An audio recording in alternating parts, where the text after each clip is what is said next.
guys, what is going on, and thanks for watching my videos. I'm Stephanie, in case of you do not know, and in today's video we're going to something completely different. This is going to be more like a and not inspirational, what's the word I'm looking for, an inspiring, no, informational, there we go, informational video. So it was been brought to my attention by some co-workers of the complexion that they didn't know what Juneteenth was. And it's been spreading like wildfires. So if you want to learn about Juneteenth, then just keep on watching. The phrase Juneteenth comes from June and 19th. They combined the words together and became Juneteenth. It's also known as Freedom Day, Jubilee Day, and Cell Liberation Day. A play on words like celebration, Cell Liberation Day. It is the oldest national holiday that celebrates the end of slavery. What Juneteenth is it's technically a Texas holiday, but we as a community have adapted the holiday to make it a nationwide holiday to celebrate our pivotal moment. It's kind of like the opposite of the 4th of July, because technically the 4th of July, if you look historically speaking, the 4th of July has no actual like historic standpoint. Technically the Declaration of Independence, which is what we celebrate on July 4th, wasn't even signed on July 4th. I know this because I taught some kids this. So yes, technically July 4th is not the actual holiday, but we still celebrate it and commence it as like the day, like a day of celebration of the freedom of our country. I don't recommend black and brown people to celebrate the 4th of July simply because of the fact that technically the very first 4th of July that was celebrated and the few after that, we were not a part of that celebration. We were still considered slaves because the Emancipation Proclamation wasn't signed until January 1st of 1863. 1863 is when the Emancipation Proclamation, signed by none other than Abraham Lincoln, Honest Abe, was signed into law. Mind you, the Declaration of Independence was signed in 1776, almost 100 years later, where there were almost 100 years of celebrations of our independence from Britain that we were still slaves. Which is why I say that the 4th of July is just not made for us. Where Juneteenth comes from is on June 19th of 1865, 2 years later, the Emancipation Proclamation was read to the enslaved black people by Major General Gordon Granger. Major General Gordon Granger is the one who came from the Union down to Texas to let them know, hey, y'all been free, what y'all doing? The reason why it has such significance is because Texas was the last Confederate state to free their slaves. This was when Gordon Granger came to Texas and he freed the slaves of Texas. They were the last Confederate state. You know, as we know, the Civil War happened after, you know, the South wanted to, you know, keep having slaves. The North did not, which is why there is such like anguish and turmoil and just uproar about the Confederate statues and the Confederate flag still being waved and displayed in public places, because the main reason they wanted to go to war with the rest of the country is because they still wanted to have slaves. So when we look at Confederate statues of Confederate generals and people high up in the military and their flags and all this kind of stuff, it is literally an embodiment personified of racism. It's racism personified. It is a physical, tangible thing that you can touch that symbolizes racism in this country. So the first celebration of Juneteenth actually didn't happen until recent history. It happened, 1980 was the first time it was recognized as a state holiday in Texas. It first started with Texas. Like I said, this is a Texas event that happened. This is just one of the biggest events that we have and that has been remembered in history to commemorate our history. So Texas was the first state in order to declare this a state holiday. All other states except for 4 have followed pursuit. These 4 states, I don't even think they have black people in their states, but it's North Dakota, South Dakota, Montana, and then Hawaii. The National Juneteenth Observation Foundation, they are working with legislatives. The U.S. Senate did pass a resolution to have it as recognized as a national holiday. The House has not approved it. It is still up in the air as of right now. We're in 2020. Who knows? With all this is going on, you know, they're wearing, you know, their Kuchi Kente stoles, you know, taking a knee and they can't get up. Hopefully now they can, you know, pass it. The first celebrations did involve, they were church center community events in Texas. As with a lot of our type of events, the centerpiece was circled around food. In our community, just food is just like it symbolizes love and peace and tranquility. Like, that's why you see food at most events. It's just what it is. That's just how we celebrate our love. It's just what we do. And so majority of the events they celebrate center around food gathering type of events. The National Juneteenth Observation Foundation, they're working on getting it observed as a national holiday, as I said previously.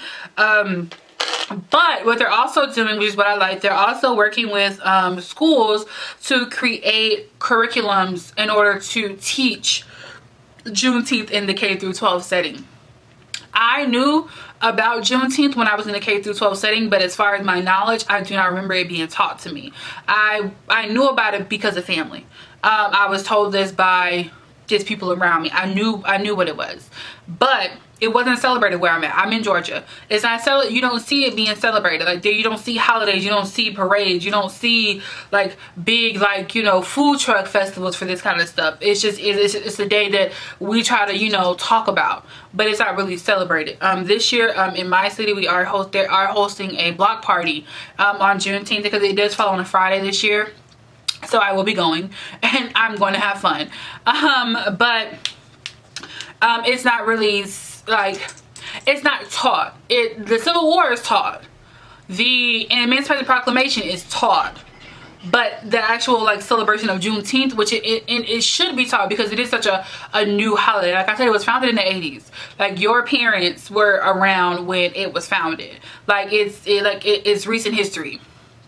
And so they're working with schools to create curriculums in order to have the students learn about the history of Black people in America pre and post slavery. Because one of my biggest gripes with the American education system is that we only teach our history, as far as like Black and brown people's history, from the time that slavery happened, which it shouldn't be the case. We were kings and we were kings and we were queens in Africa. We were like, you know, we were getting it done. Like, it's a beautiful thing.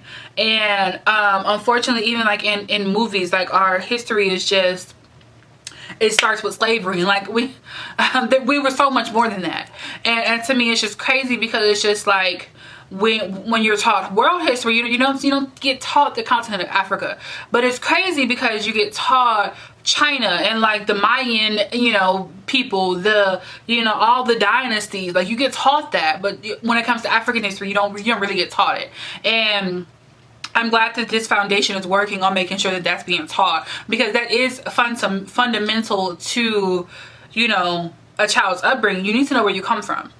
You need to know, you know, your ancestry links. You need to know that. And so it's important to realize that we're not victims. It's good to show us as conquerors. It's good to show us as high ups. It's good to show us as kings, as queens, and all this kind of stuff.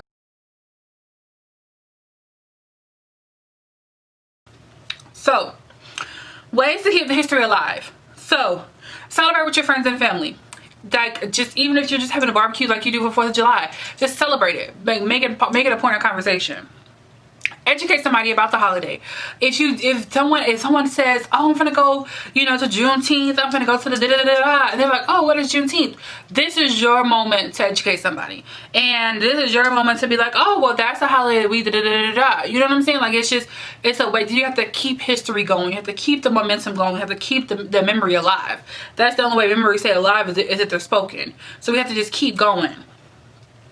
Host a protest, host a rally. We are not letting up. Literally, it's been 3 weeks and we're still not letting up. Unfortunately, there was another black man that was killed by the Atlanta Police Department. There are new riots happening like every day. Excuse me, let me not say riots. I don't like the word riot. The power of language is real. Riots have a very negative connotation to them. So I'm going to start saying rebellion, because that's more of an uprising, that's more positive language. So I also encourage you to do the same thing as well. But there are more rebellions happening, as you saw probably all over the news. They set the Wendy's on fire that where he inevitably died in the parking lot. And it's like, you can't scream, defund, and abolish the police and call the police and sentence this man to his death. Another conversation for another day. But host a protest, host a rally, host a positive, reinforcement to show what this holiday should be about. Keep applying pressure. Go vote. Georgia already had their voting day. Our voting day was June 9th, but there are a lot of other voting days coming up. If you have not already voted, go vote. Early vote. Girl, go vote on the actual general election day. Do that. Go vote. Keep applying pressure. Make sure these politicians hear you. Make sure your family hears you. Make sure your friends hear you. Make sure you hear yourself.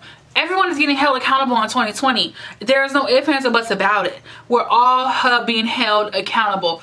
Period. Everyone's being held accountable. So if you're not holding yourself accountable, hold yourself accountable and hold everyone else around you accountable. And if you don't like what you're seeing as you're holding yourself accountable to the people around you, fix it.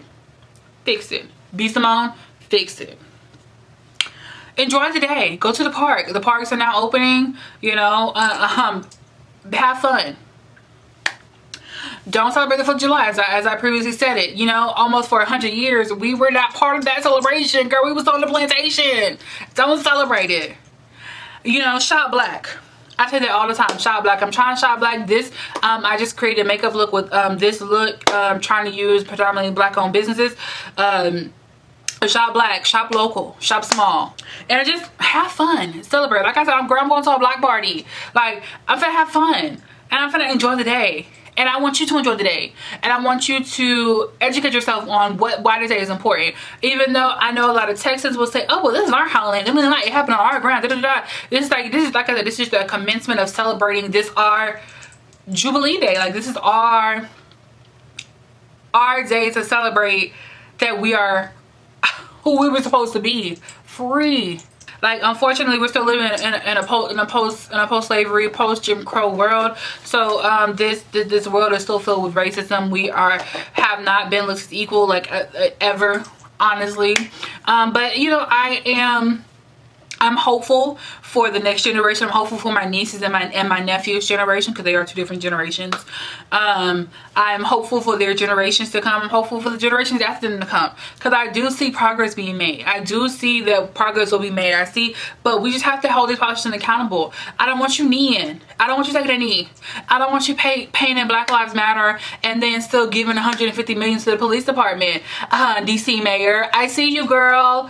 I see you. Like, we don't want that anymore. We don't want that. We need laws. We need legislation. We need to abolish and defund the police. We don't need the police department anymore. No, we don't need it. And I want you guys to realize that. Educate yourself. The resources are there. The same way that these white people have resources, and they have, created a system that is literally made against us, we can do the same, and we can flip it around and make it work for us. I hope you guys learned something. I hope you guys enjoyed this video. Don't forget to comment, like, and subscribe. Let me know in the comments down below. Think about the holiday. What you gonna be doing, sis? What we doing? You got a party? Let me know, because I'm finna ride through. And don't forget, guys, wear your mask above your nose. Yeah, that's all I got. So bye, sis. Mwah.